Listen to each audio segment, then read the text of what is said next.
Today we'll learn about the bases, and that is something different from acid. They have a soapy feel and taste bitter to neutralize. So they are commonly used for two purposes: to remove grease and dirt and to neutralize the effect of acids. So these are the opposite of acids. And when they are put in water, they form hydroxyl ions. And the bases that dissolve in water are called alkalis. So you will remember the term alkalis. And the base can be composed of, it can contain an oxygen molecule, or it can contain an oxygen along with an hydrogen, that is hydroxyl molecule, COH minus. So that is when it is formed when a base is dissolved in water. There's a example. There is an example, sodium hydroxide, and another example, potassium hydroxide. So they both dissolve in water and produce hydroxyl ions. And when acids are dissolved in water, they produce hydrogen ions, that is H plus. So there are the properties of base, that is they are bitter in taste and soapy in touch. When you touch if you touch a base, I don't know, but they are like soapy, they will be slippery, and they turn red litmus paper blue. So litmus paper is a kind of paper that is mainly used in determining if the chemical is acid or base. So if it is a red litmus paper, then it will turn blue when it comes in contact with a base. But if there is blue litmus paper somewhere, and if you touch it with some acid, it will turn red. So these are the two things that how you know which one is acid and which one is base. Now base are characterized by the presence of hydroxyl group, so that you already know, and they react with acids to form salt and water. Salt is a neutral substance that is neither acid nor base.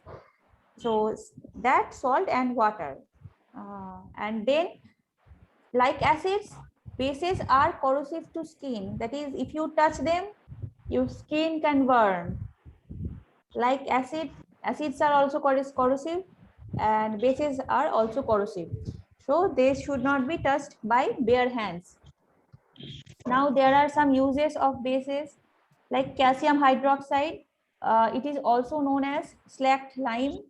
It is used in neutralize and water supply, in the manufacturing of bleaching powder that we commonly use in household things to clean things, as a base material for acid burns. See, I told you base is used to neutralize the effect of acid.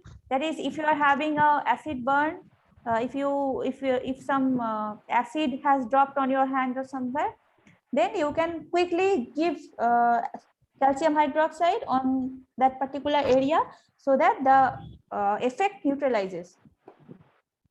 Then it is also used as an antidote for food poisoning in the preparation of fungicides and mixture of whitewash.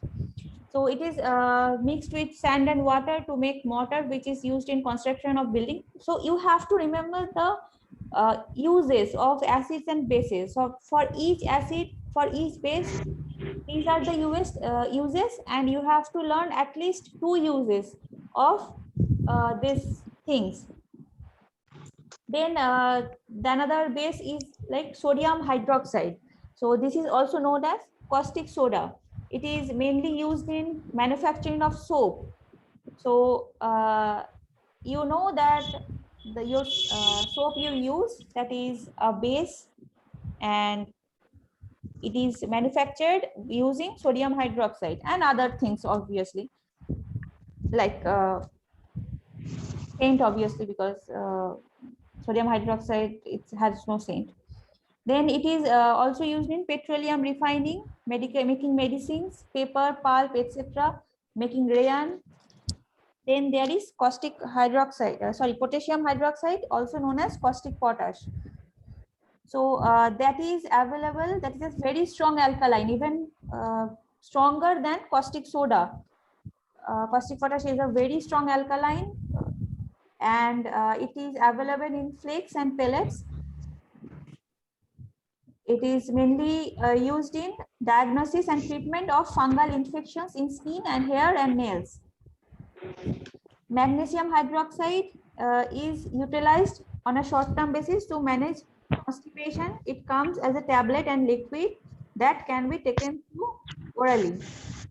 So magnesium hydroxide has side effects such as stomach cramps, upset stomach, vomiting, diarrhea. It has side effects, but mainly used for bowel problems. And then ammonium hydroxide. It's used to remove ink spots from clothes and remove grease from window pane. It's also used in cosmetic industry, and also ammonia as a fertilizer. How can we identify an acid from a base? So one thing I already told you about litmus paper, and there are so many things like that, so that you can know if a given chemical is an acid or an base. So litmus paper is a very basic indicator. So there are other indicators that is not a paper, that is a solution. Like here, a very special special type of substance is used as a test whether a substance is acidic or basic. These are known as indicators. Indicators, what they do, they change colors so that we know if it is natural, it is salt or acidic or basic.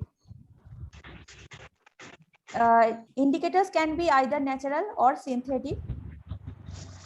Like litmus paper are most commonly used in natural indicator, and it is extracted from lichen. Lichen, we know that is the mixture of, that is the association, symbiotic association of algae and fungi.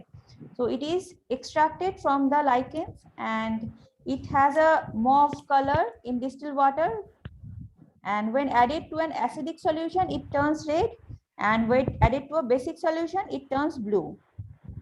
So you remember that the question come like that, if you put a litmus paper in this solution, an acidic solution and salt, and a basic solution is given. So what color they will form? You have to, the question might come like this, what color it will form? In acidic, it will turn red, and in basic, it will turn blue.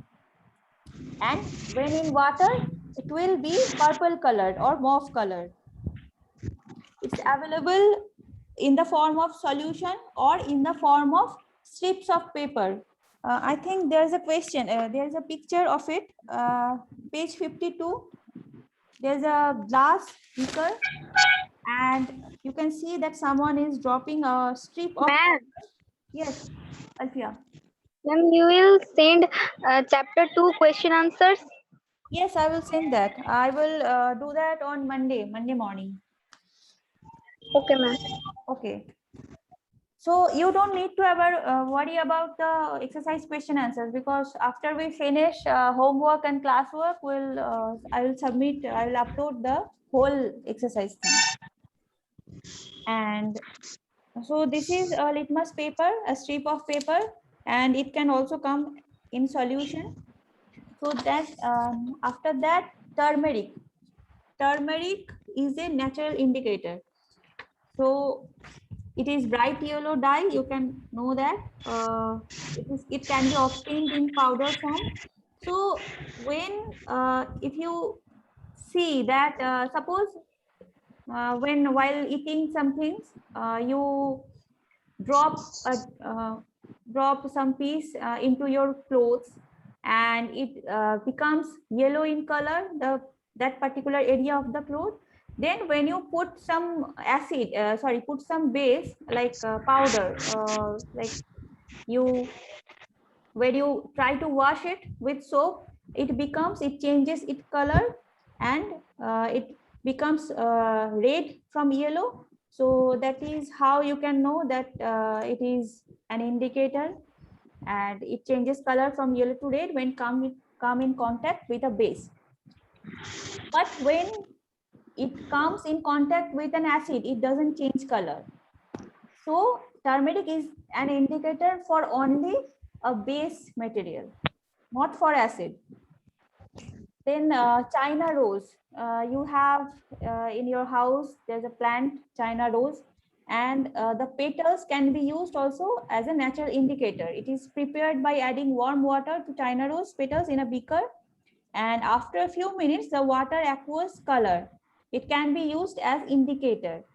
It turns color of acid solutions to dark pink and that of basic solutions to green.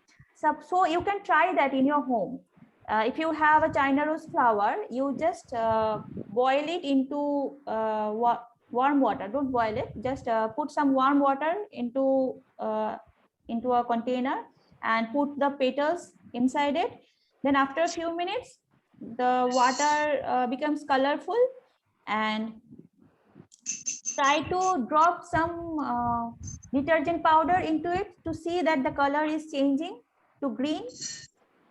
And if you add, I think, your household cleaning item, like there will be some acid, phenolic acid, and other things. Some acid will be there in your house for cleaning purposes.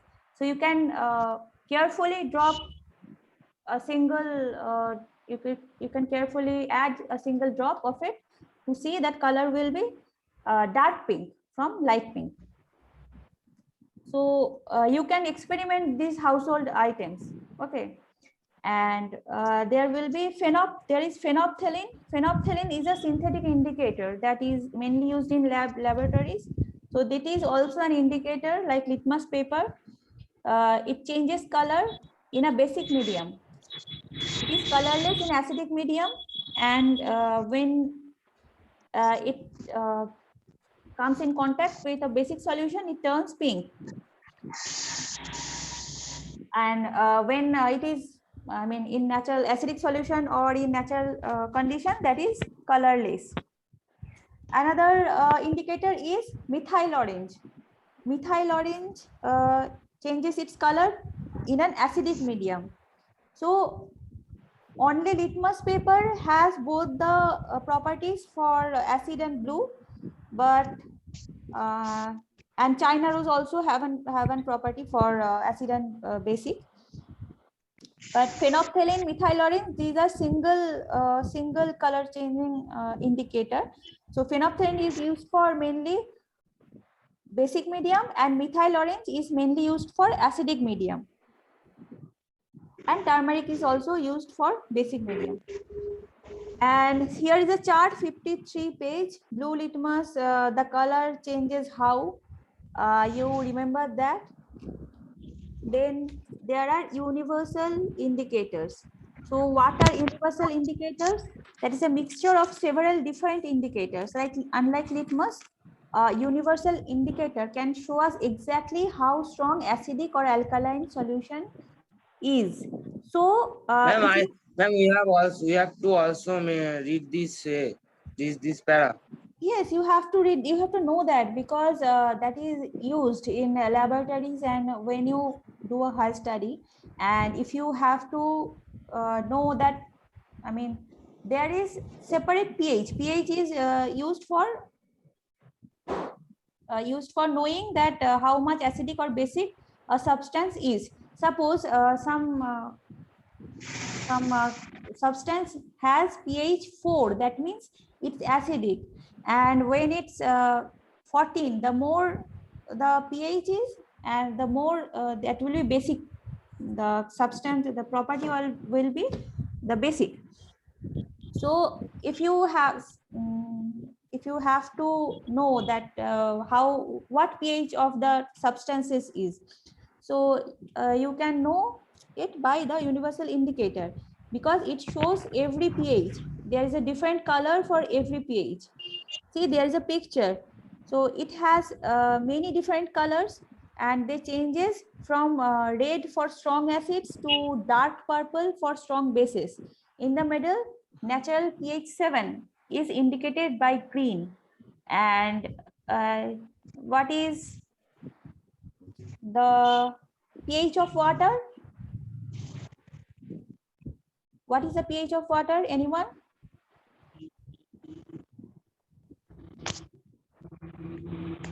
Anyone? It is neutral. It is Ma'am, not basic. H2O, ma'am, H2O. Yes, H2O. So that is, Yeah, ma'am. yeah, so it's around 7. So that is not acidic, not basic. That is neutral. pH 7. So if it will show green color in water, but if you put it in acid, that will be, if it's strong acid like HCl, H2SO4, that will be dark red or red orange. If it's weak acid like lemon juice, suppose diluted HCl like that, or vinegar, it will show orange to yellow color.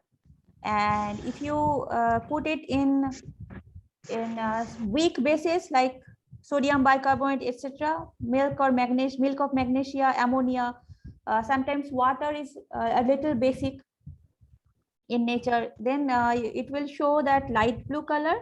And strong alkali like caustic potash, caustic soda, I told you these are strong alkali, so that will show purple violet color.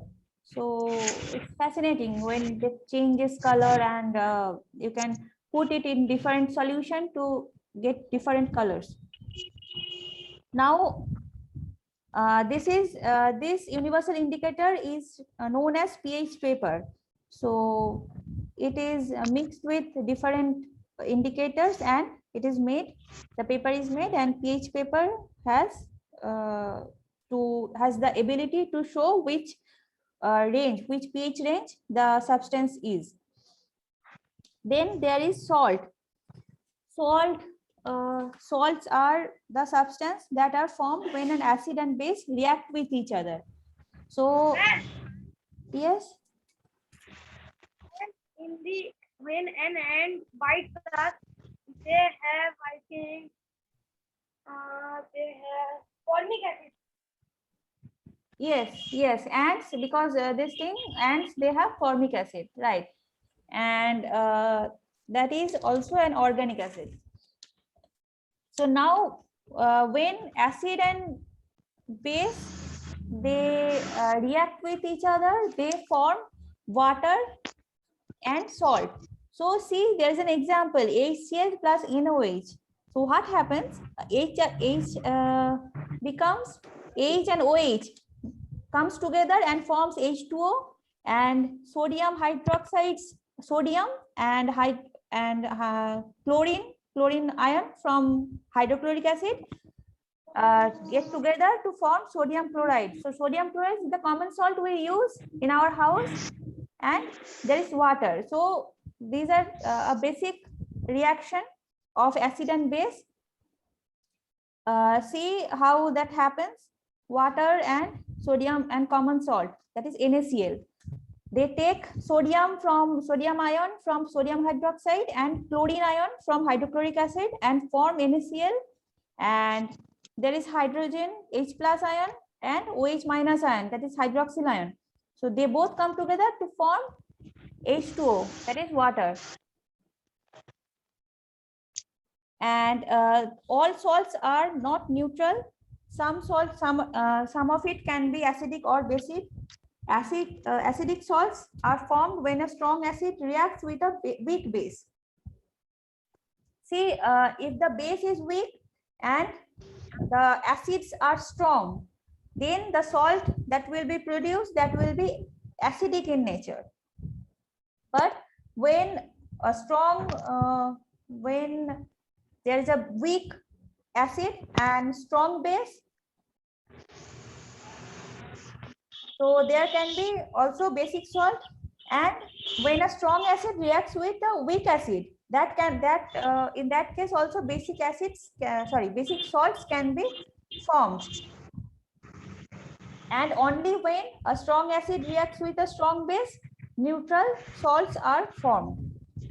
So what are the uses of the salts? There are some uses of salts, like sodium chloride is a very common salt we use in food to enhance the taste. It is also a good preservative. And if you see making pickles, any mother or grandmother, they use some salt in it because it is good for preserving pickles. And it is also for producing freezing mixtures by adding it to ice. Sometimes you'll see that they add salt to the ice to because it will be more it will remain ice for a long time. Their freezing point is enhanced. So also the life of ice is enhanced by adding salt to it. Yes. Okay, everyone switch on your camera. I don't know if you're there or not. Are you listening or not? Ma'am, my camera position has been cracked. Okay. Okay. Ma'am, means I'm taking my phone camera is that screen has been cracked. Okay. Okay. No problem, sir. Okay. Then sodium carbonate. It is used in manufacturing of glass. So it is also known as washing soda, which is used in making paper soap and detergents. That is sodium carbonate.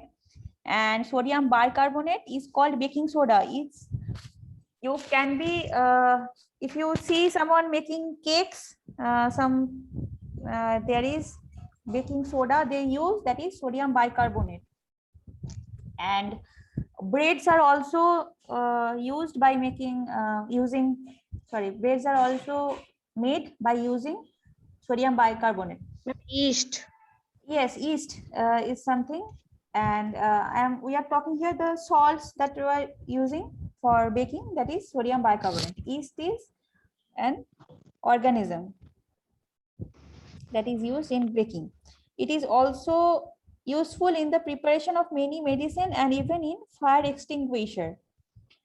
Then copper sulfate. Copper sulfate is a drying agent in the anhydrous form. Anhydrous form means it doesn't contain any amount of water. There is no water molecule in that solution or in that substance. So it's a drying agent. What it does, if it goes into something, they try to extract water of that thing. So it is used as drying agent in the anhydrous form. It is also used as an additive for fertilizers and foods and several industrial applications such as textile, leather, wood, battery, ink, petroleum, paint, etc. So up to that we are learning today, and we'll finish the rest on Monday, and we'll also discuss the questions. So anyone having any question? No, ma'am. Okay, so yes. Okay, if anyone having any attendance issue, just let me know now. Shubham Maiti, are you present? Yes, ma'am. Okay, so you have not given attendance. So you do one thing. Everyone, you do something that when you come, if you come late and the attendance, I have already taken the attendance.